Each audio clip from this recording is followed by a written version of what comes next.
Highbridge, a division of Recorded Books, presents Taxes Have Consequences, An Income Tax History of the United States, by Arthur B. Laffer, Ph.D., Brian Dumitrovich, Ph.D., and Jean Cairns Sinkfield, Ph.D. Read by Rick Adamson. Forward.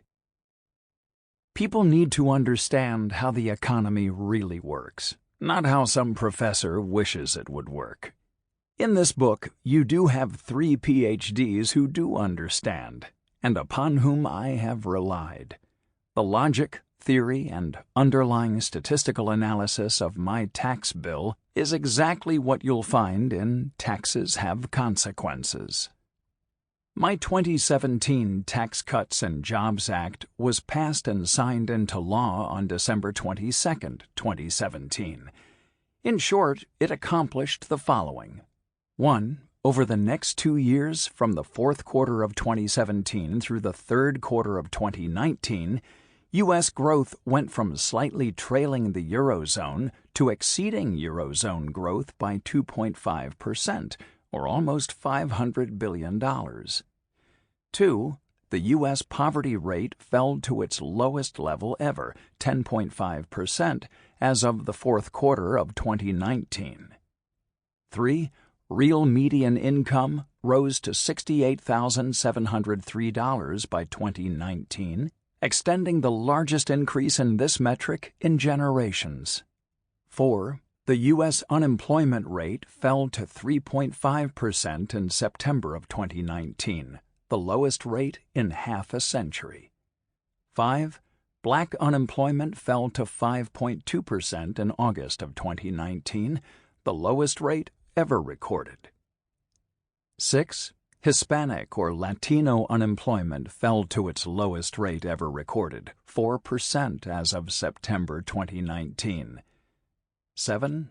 And finally, the unemployment rate for workers with less than a high school diploma also fell to its lowest rate ever recorded, at 5% in July 2019.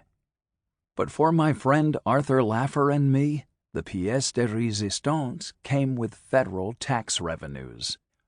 As we all know, whenever the corporate tax rate is cut by as much as we cut it, by 40%, federal corporate tax revenues will fall mightily, and they did.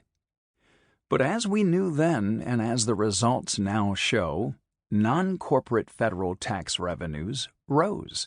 Businesses responded to the greater incentives. They earned more, their workers earned more, products were produced more efficiently, tax shelters shrunk, and non-corporate tax revenues rose by a good deal more than corporate tax revenues shrank. In fact, in the 2 years following my tax bill, from the fourth quarter of 2017 through the third quarter of 2019, total federal tax revenues grew by 7%, or $245 billion, from the 2 years prior to the tax cut. That increase was substantially greater in absolute and percentage terms than was the increase up to the 2 years prior to my Tax Cuts and Jobs Act. This revenue increase in only 2 years should be lesson number 1 for all those who claimed that revenues would fall following the tax cuts. When marginal tax rates are cut, tax revenues sometimes don't fall, and in this case they didn't. The tax cuts paid for themselves, and did so within the first 2 years. How's that for egg in your beer? And even better, state and local tax revenues rose as well. Over the same time period, total government receipts increased by 8%, or $428 billion. The sum total of my tax bill was a win-win-win for everyone.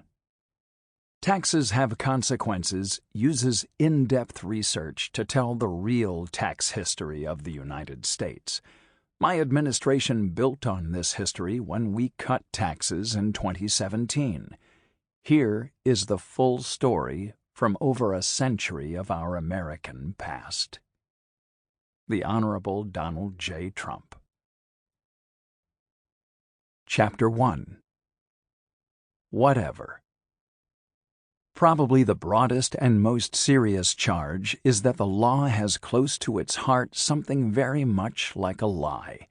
That is, it provides for taxing incomes at steeply progressive rates and then goes on to supply an array of escape hatches so convenient that hardly anyone, no matter how rich, need pay the top rates or anything like them. John Brooks on American Tax Law in Business Adventures, 1969. Taxes have consequences. A tax applied to a good or a service, or to income or property, changes how people conduct themselves in the economy. A basic principle is that if something is taxed, the price people have to pay goes up. With a price rise, the demand for any item that is taxed necessarily goes down. In addition, a tax is a cost, reducing the amount of money suppliers receive from sale of a product. This necessarily makes supply go down. A tax lowers a buyer's interest in buying, and the squeeze on profit margins from a tax makes producers sour on their own enterprises. As we indicated in the quote from John Brooks, in the case of the income tax, buyers and sellers will also be incentivized to circumvent the tax if they can. Income taxes started for good in the United States 100-some years ago in 1913 on the ratification of the 16th Amendment to the Constitution. The universal income tax works no differently from taxes on any product in the economy. Income earners facing a tax will spend less, earn less, and search for ways to avoid paying the tax, and high-income earners will do this the most. The extent of their wherewithal gives them options. High earners can readily change the location of where they earn their income, the timing as to when they receive that income, and the forms in which they receive their income, not to mention how much income they choose to earn. The history of taxation brings these points to light at every turn. In the American experience, taxes on income have provided copious examples. The practical implications of the economics of income taxation are enormous. In 1979, we used a striking example of such implications in striving to persuade presidential candidate Ronald Reagan of the power of incentives. The example we called on concerned a tax reform we were implementing at the behest of the government in Puerto Rico. We imagined a case in which 2 Hilton Hotels managers merited after-tax bonuses of $50,000 each. One was the manager of the Caribe Hilton in San Juan, Puerto Rico, and the other was the manager of the Miami Hilton in Florida. The total cost to the Hilton organization in pre-tax dollars was, before the tax reform, $385,000 for the Caribe Hilton manager in Puerto Rico, where the highest tax rate was 87%. The total cost to the organization was $100,000 to the manager of the Miami Hilton in Florida, where the top tax rate was 50%. It cost Hilton a little less than 4-fold more to bonus the manager in San Juan compared with the manager in Miami. Taxes have consequences. After our tax reform in Puerto Rico, both locations had a maximum tax rate of 50%. As president in the 1980s, Reagan was motivated to cut United States income tax rates even more. The difference that comes with income being a taxed product, like anything else that is taxed, is that income itself is a proxy for all-around economic well-being. A person's income is that which enables that person to buy, invest, get rich if possible, and give.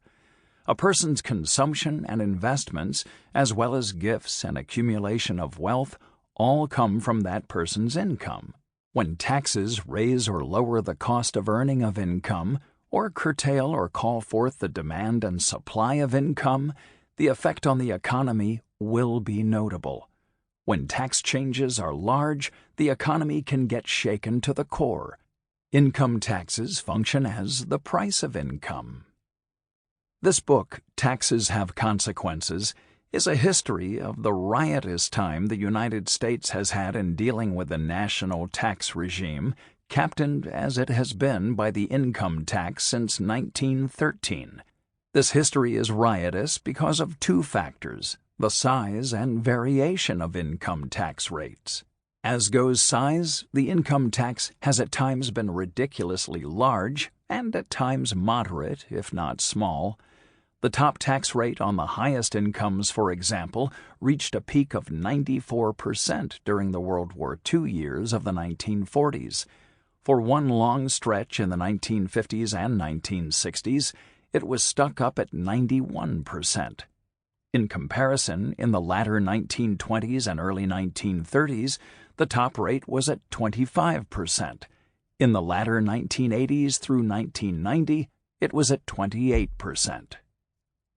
As for variation, in the times of transition from low rates to high or high to low, the differentials have often been immense. When President Herbert Hoover increased the top income tax rate from 25 to 63% in 1932, high earners kept only 37 cents on their last dollars earned, as opposed to 75 cents.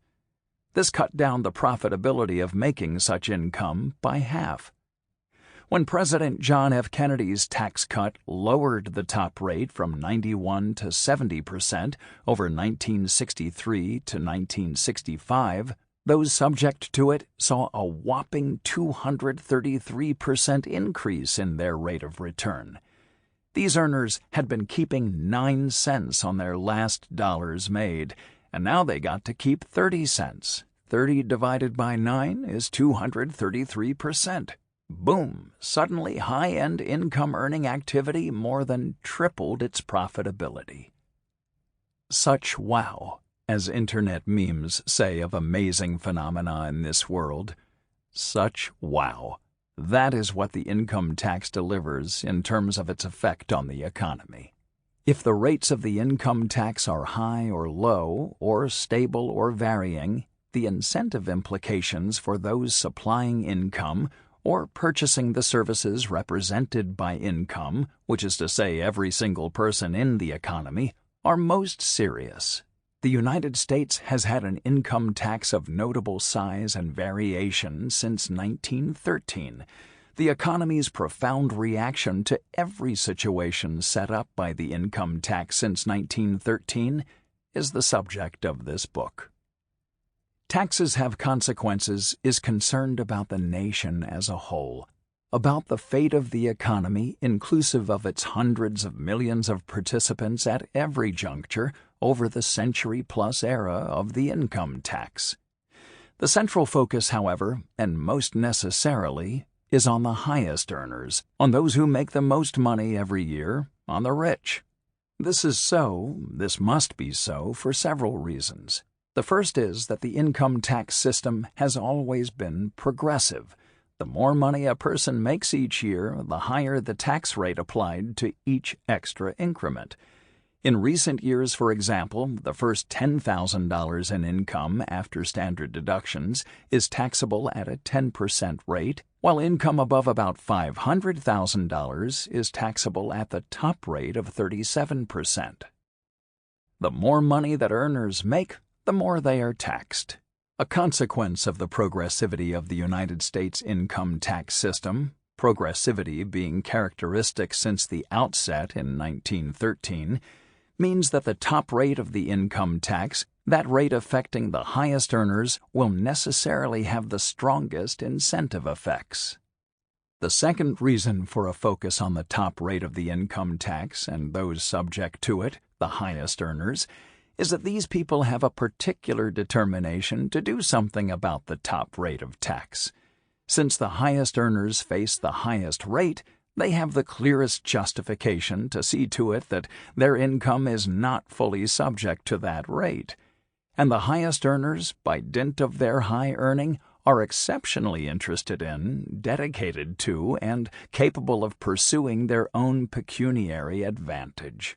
The rich, more than anyone else, have the occasion and the ability to do something about protecting their income from taxation.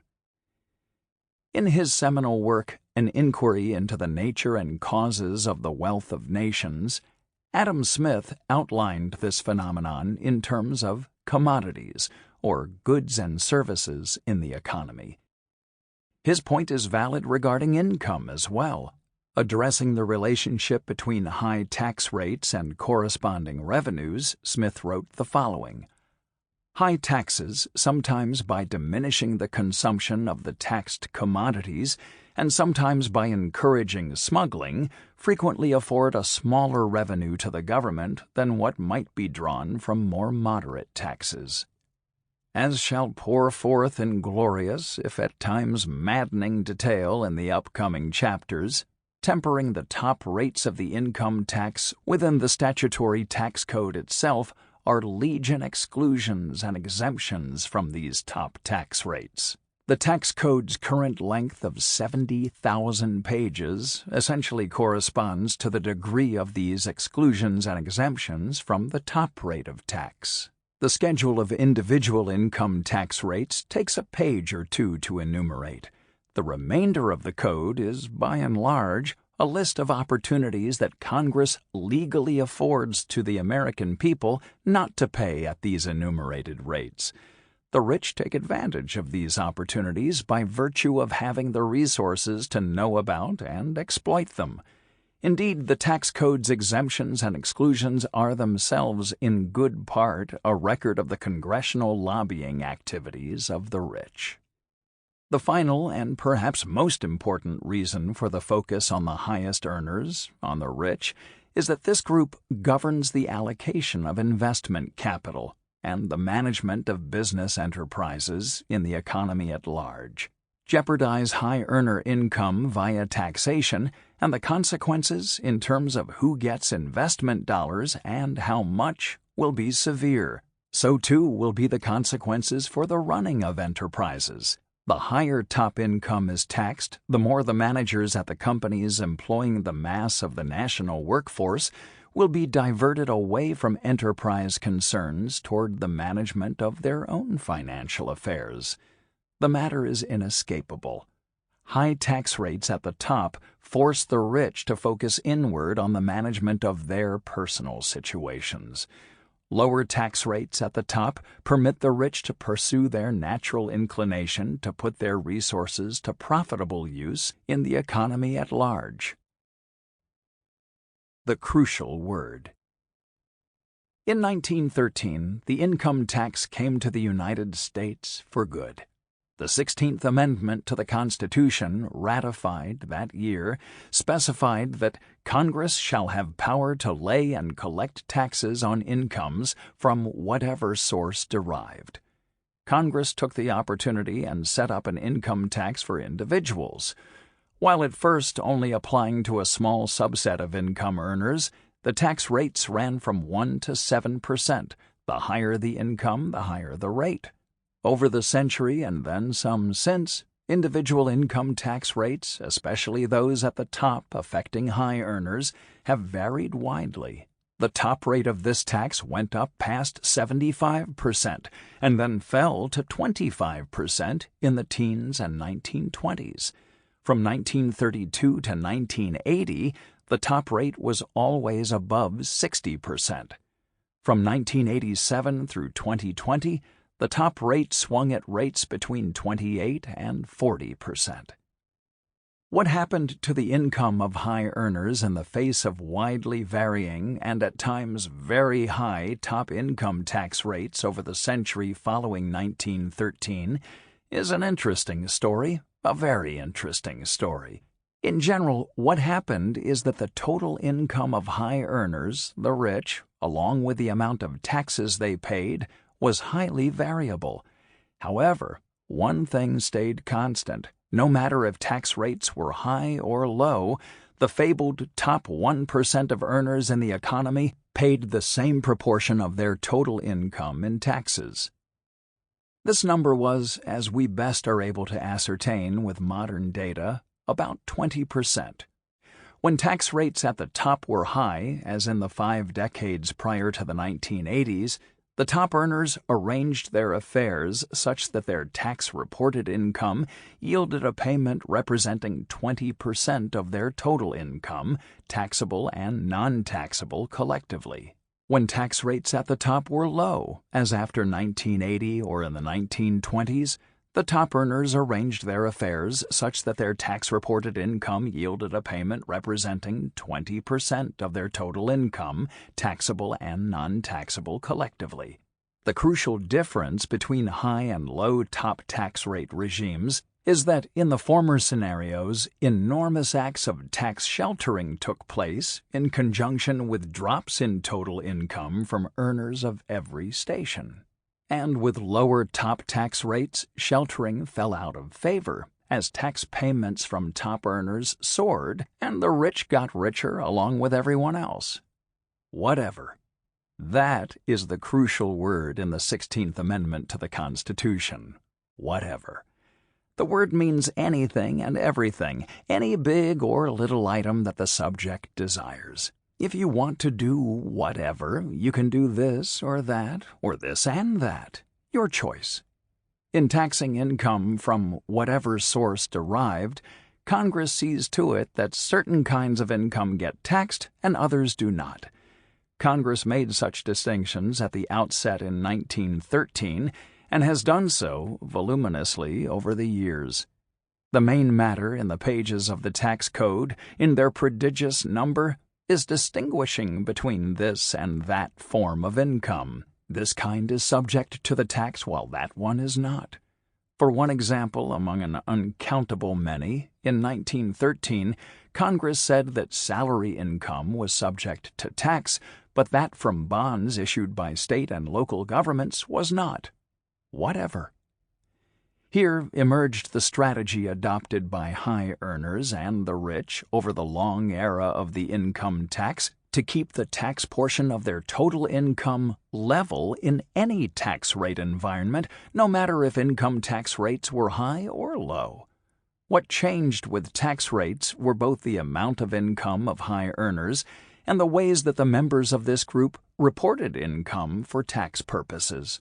The higher the rates of the income tax, the less the top 1% earned in total income, and the more that income came from the source derived that Congress, per its whatever prerogative, said was not subject to high rates. The lower the rates of the income tax, the more high earners said, forget about it, earned plenty however they wished, and paid taxes at the published rates. The story of these developments from 1913 to the present is a worthy one in its own right. The extensiveness of the opportunities offered by the tax code for high earners and the rich not to pay at posted high rates, the boldness of the members of this group in pursuing these opportunities, and as well the willingness of these same people to pay a great amount of money in taxes when rates were low, are each of them lurid and purple tales, not to mention major themes in the saga of the national tax system since 1913. But they amount to a secondary story. The primary story ever since the United States adopted an income tax in 1913, the matter of first importance, concerns what income tax rates, in particular those affecting the highest earners, have done at large to the American economy and indeed to the American society. The top echelon of earners in the United States is a group unique in world history and has been so for over a century, ever since the United States permanently achieved preeminence in the global economy at the peak of the Industrial Revolution in the late 19th century. The highest earners and the rich in America have been, over this long time frame, the stewards of the economy that became the greatest in the history of the world. They are the ones who have brought the investment capital, entrepreneurial vision, and managerial talent to the enterprises that have transformed material life globally. They are the ones who have summoned workforces into being that themselves have developed into a mass prosperous and productive middle class. and these top earners have no like in that America's leadership of the global economy has yet to meet any equal challenger from another country. The United States has been the indispensable nation economically since the aftermath of the Civil War some 150 years ago. Therefore, whenever, in the era after 1913, high earners and the rich were busy protecting their income by means of skirting high tax rates, there was necessarily a savage efficiency loss to the economy. Having high earners and the rich fundamentally alter their economic activities and their portfolios, the incorrigible effect of high progressive tax rates whipsaws and rocks the economy as a whole. When an income tax system, care of high rates, drives the money of the top people into alternative investments, ones they would otherwise not have made, the current jobs, livelihoods, and opportunities of the masses of people in society, let alone the current prospects for economic growth, lose a key element of their foundation.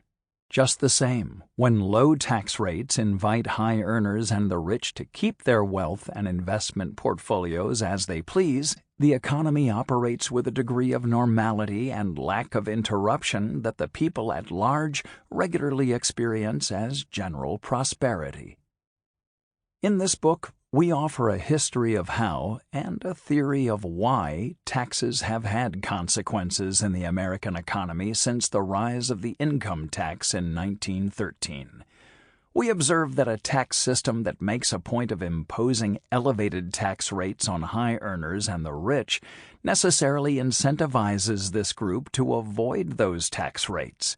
We illustrate from over the decades how high earners and the rich have so very artfully managed their income after taxes, no matter the tax rate supposedly affecting that high income.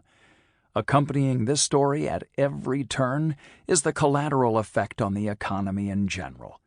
Invariably, when high tax rates force the top earners into concentrating on rearranging their affairs to lessen their exposure to those rates, the economy goes into an abeyance because it wants for the capital and attention of its entrepreneurs and managers. In a similar fashion, tax rate cuts at the top impel the rich to recommit to straightforward profit-making enterprises in the real world. The effects at large are booming employment, a bounty of consumer goods, and broad economic opportunity. In the process of chronicling the consequences of taxation in America since 1913, we knock over sacred cows. We find that the tax payments of the rich compared to everyone else are regularly highest when tax rates on the rich are low. Accordingly, tax payments of the non-rich regularly increase the most when tax rates on the rich are high. The quintessential example of developments of this nature is the decade of the 1920s, when tax rate cuts at the top led to a revenue harvest from the top that kept the federal budget in surplus for 11 years. This was even as the government had its largest debt service obligations ever, owing to World War I. In our chapters on the Great Depression, we uncover the manifold tax villains at the center of the causation of this horrible event. We force attention first on the radical federal tax increases of 1930 and 1932, signed into law by President Herbert Hoover. Second, we call out the massive tax impositions of state and local governments across the country in the early 1930s, which were the root of both the housing foreclosure and the associated banking crises.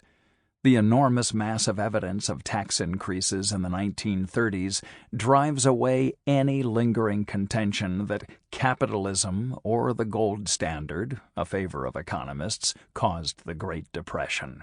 That outrageous event came care of a metastatic cancer of the tax system. We take on the myth that World War II ended the Great Depression.